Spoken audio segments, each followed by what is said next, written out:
All right, let's dive in. We've got some seriously interesting tech news today. Yeah. But like always, we're going to break it down so everyone's on the same page, even if you're not, you know, coding in your sleep or anything like that. Yeah, exactly. So first up is a name I think a lot of people will recognize, even if you're not super into tech.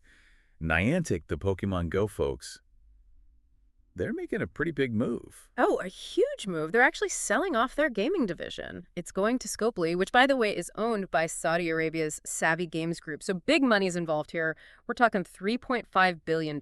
Ooh, 3.5 billion. All right, so that's a lot of Pokeballs right there. But the thing that really caught my eye wasn't even the money, it's why they're selling. It's not just about cashing out. Niantic's actually going all in on AI, artificial intelligence. Right, and I mean, that makes sense when you think about it. Niantic, they're the kings of making games that get you out in the real world, right? Like with Pokemon Go, it's all about location. So now layer AI on top of that. Ooh, that's where things could get really interesting. Absolutely. Think about what they could do. Maybe your city becomes like a giant personalized game board, but it's all driven by AI, like stuff you'd see in a movie almost. Now that's a future I can get behind. Eh, Okay, so next up is a company called Ditto, and this one's all about connections. They just raised a massive $82 million to make sure the devices at the edge can talk to each other reliably no matter what. And before you say it, What's the edge? I know, I know. It's basically everything that's not your phone or your laptop.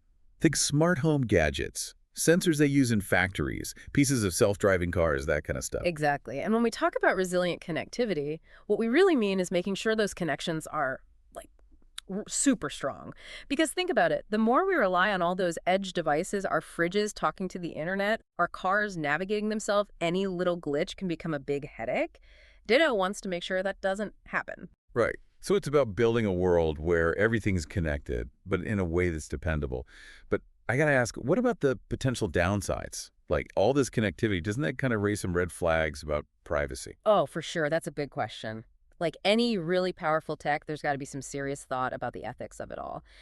As edge computing becomes, well, more normal, figuring out how to keep data safe and make sure people's privacy isn't being messed with, that's going to be super important. It's a conversation we all got to be having, honestly.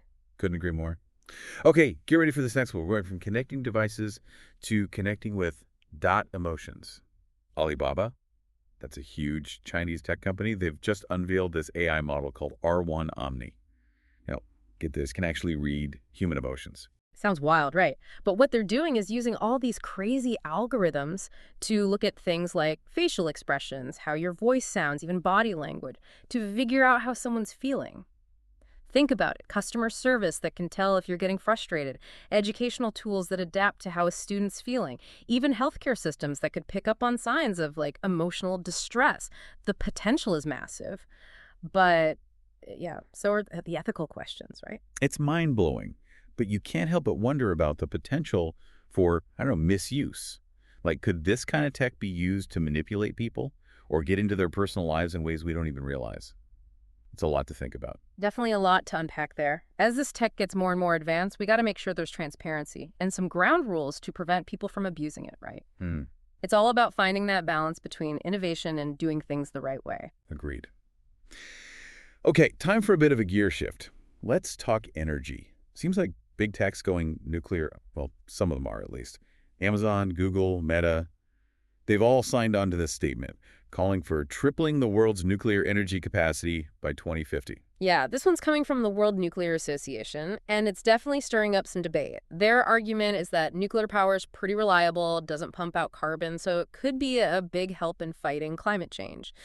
But of course, there's always these concerns about safety, what to do with the waste, the risk of accidents, all that. It's interesting, though, Microsoft decided to sit this one out. Maybe they're more focused on other clean energy solutions. Or maybe they're not so sure about the long-term risks of nuclear power.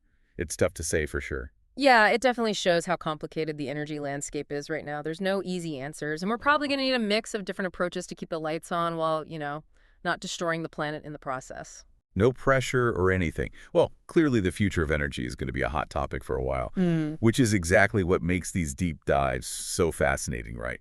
We're right on the edge of all these huge changes, and it's wild to watch it all unfold. Totally. What we've just talked about, from AI taking over games to algorithms reading our emotions and the whole nuclear power debate, It's just a tiny peek into how fast the tech world is changing. And it's affecting all of us, whether we're techies or not. And that's the key takeaway, right? We're Yeah. all in this together. Yeah, no doubt about it. It's wild to see how tech's touching every part of our lives. And it's not just happening in like Silicon Valley or anything. This is global. Oh, absolutely. It's everywhere. Actually thinking back to that Niantic story, you mentioned how they're going AI first and how that could lead to some really personalized, like virtual experiences. Can you paint me a picture? What would that even look like? Sure, so imagine this. You're walking around your city, right? But you've got this app that's using both AI and augmented reality.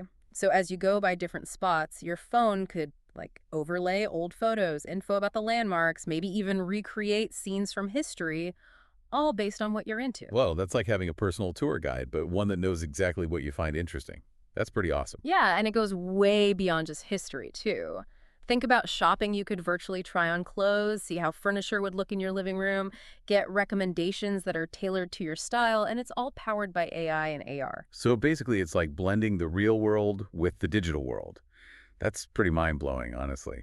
But also makes you think, right? Totally. It brings up all these questions about how we experience, well, everything. Will we end up so plugged into these virtual worlds that we kind of lose touch with what's actually around us? Or could it, like, deepen our understanding and appreciation of the real world? Big questions, for sure.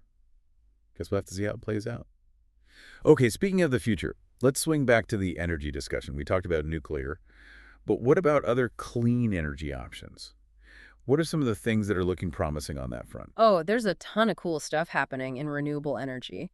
Like solar panels, scientists are working on making them way more efficient to the point where they can generate power even when it's cloudy.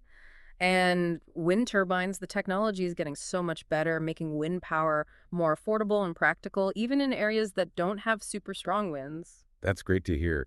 Seems like there's a lot of innovation going on across the board when it comes to clean energy. But what about us regular folks? Is there anything we could do to help move things in the right direction towards a more sustainable future? Absolutely. There's tons. Even small changes can make a difference, like swapping out old appliances for energy efficient ones, cutting back on water usage, choosing ways to get around that are easier on the environment. All that stuff adds up. Right. And of course, staying informed about all the new developments in clean energy and supporting policies that promote a sustainable future is huge. Couldn't agree more. We all got to work together if we want to tackle climate change and leave a healthy planet for the next generation. Right. All right, before we wrap things up, let's do a quick rundown of what we've covered. We kicked things off with Niantic's big decision to ditch their gaming division and dive headfirst into the world of AI. Right, and we explored how that could open up some crazy possibilities for personalized virtual experiences, like stuff that could change everything from how we learn to how we shop. Then we got into edge computing and Ditto's mission to build rock-solid connections between all those gadgets that are making our world more and more interconnected. We also took on the whole topic of emotional AI, talking about Alibaba's new model that can actually read people's emotions. Definitely some wild potential there, but some ethical stuff to think about, too. And lastly, we explored the whole energy debate, from the pros and cons of nuclear power to the exciting advancements happening in renewable energy. It's a Yeah. lot to process. It really is, and it just shows how technology is changing the game in pretty much every aspect of our lives. Yeah, it's like trying to drink from a fire hose sometimes, keeping up with all the new tech stuff. It really is. But hey, that's what we're here for, right? Trying to connect the dots between all these crazy headlines and how they actually affect, well, everyone. Exactly, because at the end of the day, technology, it's all about people. It's how we talk to each other, how we solve problems, how we build the future. Couldn't have said it better myself. Mhm. And the more we stay curious, ask questions, have these conversations, the better chance we have of making sure tech is actually working for us in a way that's good for everyone. So true. Well, as we wrap up this deep dive, I guess the main takeaway is keep exploring. The world of tech is always changing, and you don't have to be a coder or engineer to understand how it's shaping our world. Right. We hope this has sparked some ideas, maybe giving you a new way of looking at the tech news. And hey, We're here to help. If you have any questions or just want to chat about some of this stuff, hit us up on the Snarful website. We're always happy to nerd out.